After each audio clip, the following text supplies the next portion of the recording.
Hello and welcome to Teacher Needs a Drink podcast. I am Elvis, your host, and I'm here to let you know this is a not safe for work podcast. We are teachers at the end of the week and really the end of our ropes, and we'd like to be able to talk honestly and openly about our schools and our jobs without having to worry about losing them. Hence the pseudonyms. So I'll be called Elvis for the rest of the podcast. I'd like to start by giving thanks to all of our Patreon patrons out there. That's right, we have a Patreon. For as little as $5 a month, you can sign up, help support us, and get access to lots of lost and unknown and all kinds of episodes in between. There's over 100 pieces of audio content in there. And if you sign up, you get your name read like these beautiful people. A big thank you to M. Lozier, Justin M., Jessica C., Ingy, Kayla, Terry J., Tracy B., Miss Wonderstats, Quentin P., Mistress Mischief, Natasha S., Miss Anthropy, Princess Buttercup, Dragon Lady, Helena C., Aaron B., Stephanie S., Texas Teacher Kristen, James Nally J., Samantha D., Lisa C., Rachel, Jen Genie, Exhausted Band Director, Jessica A., Swiffle Ev Owners, Amanda F., Ariana L., Physics Runner, Michael M., Aldrich T., La Scorpionita, Britt M., Teresa H., Biker Teach, Christina B., Jason F., Abby B., Sarah B., Regina M., Josie S., Sam B., Mary E., Kristen W., Vanessa J., Mary C., RJR, Johanna H., A., Nimi, and Sarah N. Thank you to all of them. Also a thank you to our sponsor, Ludlam Dramatics. If you are a theater teacher or no one in your building, go to ludlamdramatics.com to get all of the resources you need. All right, folks, it is cold outside. Dallas area shut down this week, but the roads were clear.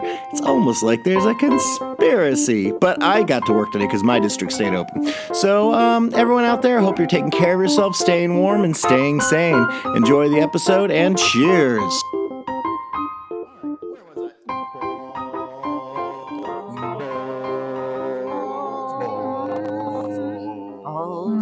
Balls. All right, welcome to Teacher Needs a Drink podcast. I am Elvis, your host, and today I am joined by the lovely Miss Lucille Lane. Hi. And there's also Mr. Count Chocolate. Counted all joy. And Miss Bunny O'Hare. Hey, Elvis. Hey, folks. Oh, man, friends, it's January, but one of the nice saving graces about January is there's a 3-day weekend. It's hard to hit the ground running. But I also bitch if we hit the ground running, like, oh my God, I just had a break and now I'm having to go full speed. I can't do this.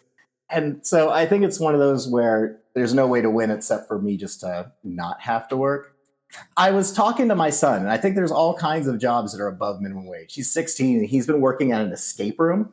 And I asked him, like, because he takes a lot of hours, he works late hours. I'm like, so how do you feel about this being like his first job? He's like, oh, it's great. I hang out with my friends and sometimes I have to mop. It's like, oh, so it's not like, hey, I'm working my ass off for this money. It's like I'm getting to enjoy myself and they're paying me at the same time. Occasionally I have to mop. I'm like, what can I do? And so this podcast is what I can think. I get to hang out with my friends. And sometimes I have to edit, but that's about it. It's not bad. I'm willing to take it. But I hope you guys are good. And so we're going to jump into our first reading. This one comes from the Reddits. This is from user Mama Mia 1325. And she says, may have gotten someone fired today. A para at my school yelled at my class and another one at the end of lunch today. The para screamed, y'all need to shut the fuck up. You aren't outside on the fucking playground. 2 F-bombs. They definitely all heard what was said. I did not address it because I was lining my own class up to go outside for recess. Once we came back in, I sent a text to both of my admins explaining what happened. They responded that they would talk to her. I'm curious, is that a fireable offense? I'm thinking that at least one kid is going to go home and tell their parents what happened. Out of the 56 students, that's a given. What does everyone else think? Edited, this was 5th grade. First of all, don't go texting your admin. Don't. You don't know what kind of day she's having. And I have to say, sometimes those words just come out, especially when you're frustrated. Mm-hmm. There was this time, 6th graders, I was teaching reading at a time. This is probably 11 or 10 or 11, 2010, 11, maybe 12, I don't know. But I mean, I had a good rapport with my kids. But I remember standing there talking to thank God it was one of my friends, actually, who I taught with. And they said, oh, we were at lunch, we were given our new boxes of candy to sell. What do you want me to do with them? These two little girls came up to me and said this. I looked at them and I was like, I don't know. I said, go put your candy with all your other shit, like in your locker or something. And they're like, okay. I didn't even mean, it was just like, like with all your other shit. Mm-hmm. And they were just like, looked at me like, okay, yeah. And I didn't even realize what I did until they walked away. And I was like, oh my God. But the thing is like, they didn't think anything of it. Well, it could be if that's how people talk at your house, around your whatever, you don't notice it. So what I'm saying is, don't go talking behind her back, this woman's back who dropped the F-bomb twice, and tattle to your admin when she may be having a really bad day, and then half those kids, maybe even 3/4 of those kids, didn't even notice she even said the word. That's true. But I think when you have it casually in a conversation, like, oh, grab your shit or whatever like that, or last night. I understand. Whatever. It could come off differently. But when you're actually saying it to someone, like instead of like, hey, Count, if you can grab, like, get all this fucking stuff over here and pick it up and go throw it in your office. Or if I was like, Count, get your fucking shit together. When I'm saying it like I'm trying. It's hard to not hear it as much. But maybe out of 52, I bet there were calls home, but maybe. Count, how do you feel? Like, it's a new teacher, it's a para. So there's also, who knows what else this para is being asked to do or spread between 20 classes with zero help. Because you only say those things when you don't have help. Yeah. It's like we heard about the special ed classes where the kids got abused. Like somewhere, I mean, that teacher fucked up, clearly. Yeah. But they should never have been alone for that long and no one checking on them to realize that, hey, this person's about to make a really stupid choice. Yes. Just like Lucille said, it could be because you're texting your admin and dropping dimes on everything that was said. It happens. I just don't think we should fire someone for it because, like you said, it's hard to find good help. Like in education, it is hard to find good help. And it's hard to find good help on a consistent basis. If you want to pay for people who aren't going to cuss, you probably need to pay a little bit more than you're paying that para right there. Yeah, like put it on the file. That's fine. Like we'll have a conversation with the admin about it. That's perfectly fine. Even put a note saying, I'll make sure I improve and I'll do better not to cuss somebody out like that again.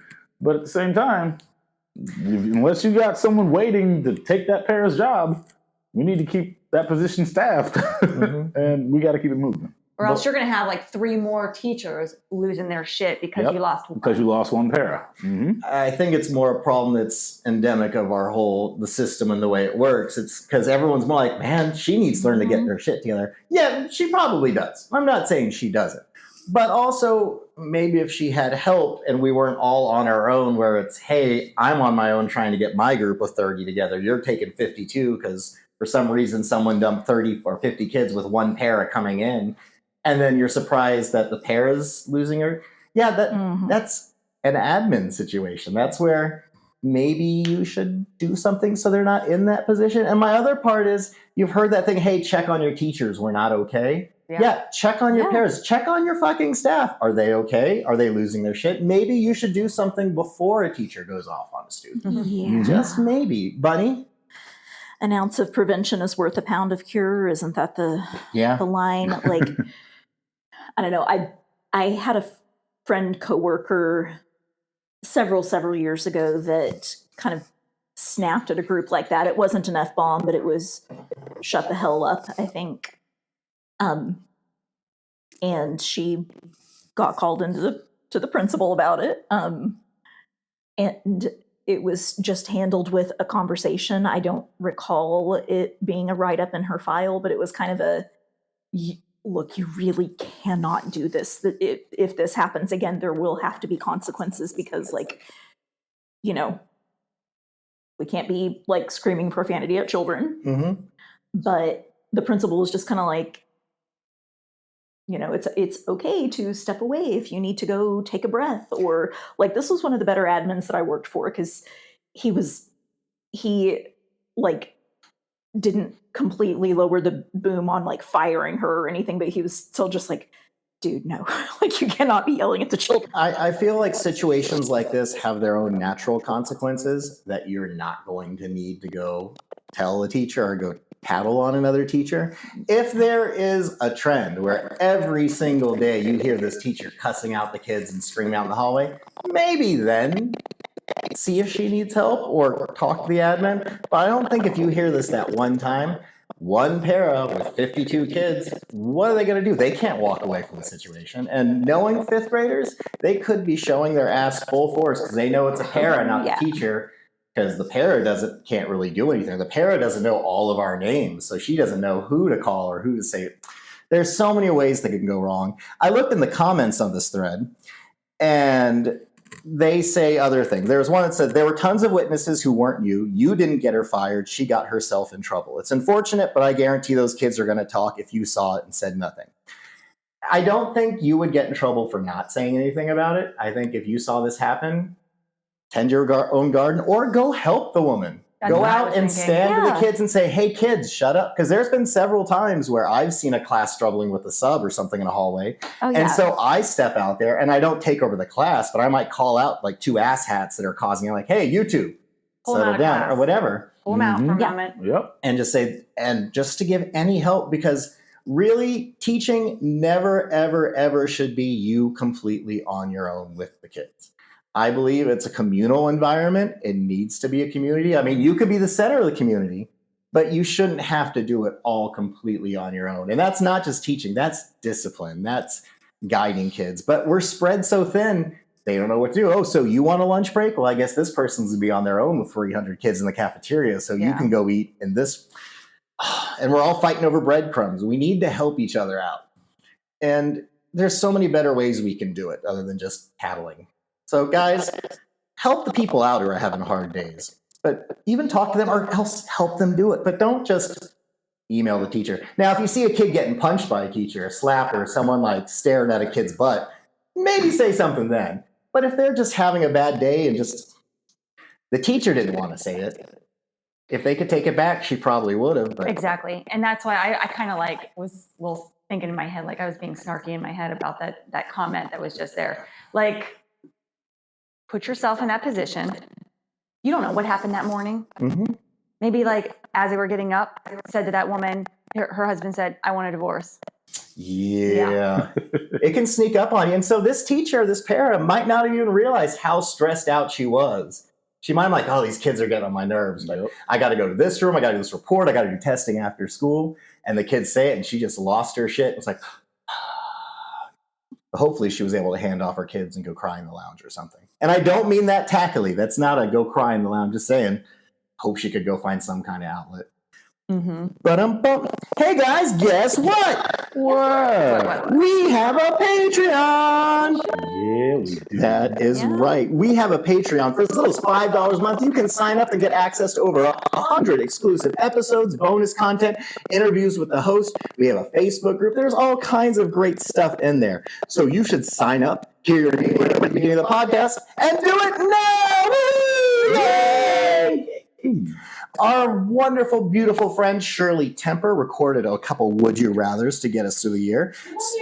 We do, and I'm happy she can participate in this way. So we're going to have a Would You Rather read to us by Shirley Temper. Would you rather gravity doesn't affect you anymore, or give birth to an evil alien who will cause the downfall of humanity?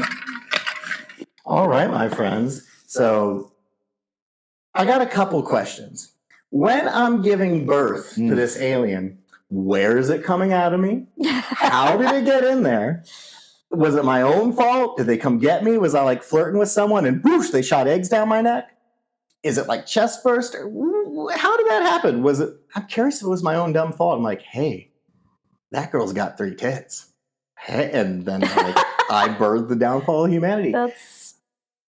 I'm curious about that. But gravity not working, that could fuck shit up too. I imagine I get nauseous. Pillows everywhere, people.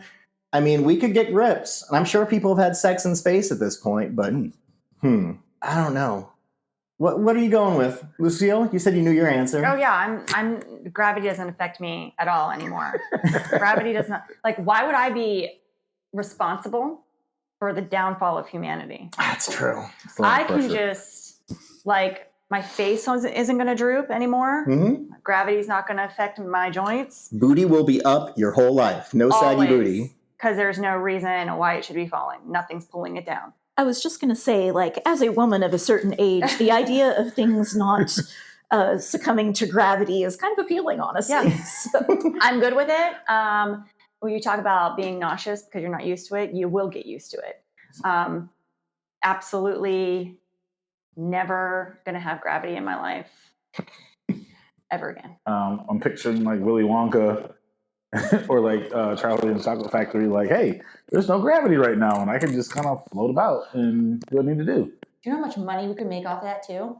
You're like the only person who can fly. Oh my, that's... Okay, you guys have sold me. Because I was thinking there's just no more gravity. I'm like, shit's floating around. It's like being up in the International Space Station or something. But no, if it's just me, oh yeah. But if I'm contributing to humanity getting worse than it already is, yeah, because of this alien baby, and like you said, how am I giving birth to this alien child that eventually will cause the downfall? No. It's so funny you guys talk about that because men are like, oh my God, I can't push anything out of my body. Well, it's not even just that. It's like, is this going to kill me coming out of me? Is it going to chest burst out of my thing? Same with childbirth.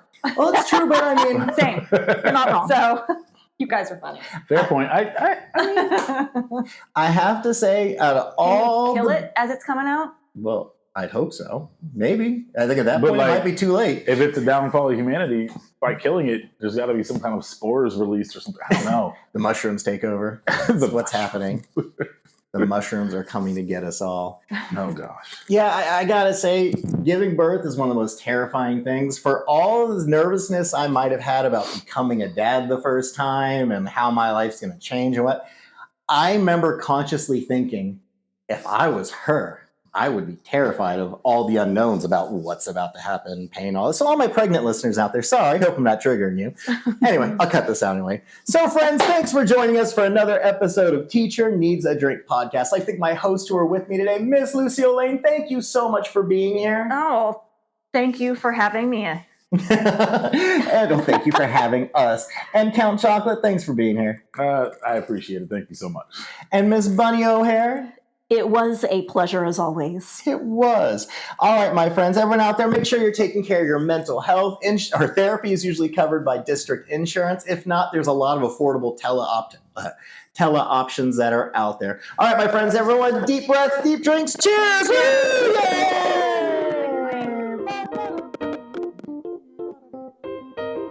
All right, friends, thanks for listening to another episode of Teacher Needs a Drink podcast. I'd like to thank all of my hosts who joined me today, as well as Lucille Lane for hosting us today. She is awesome.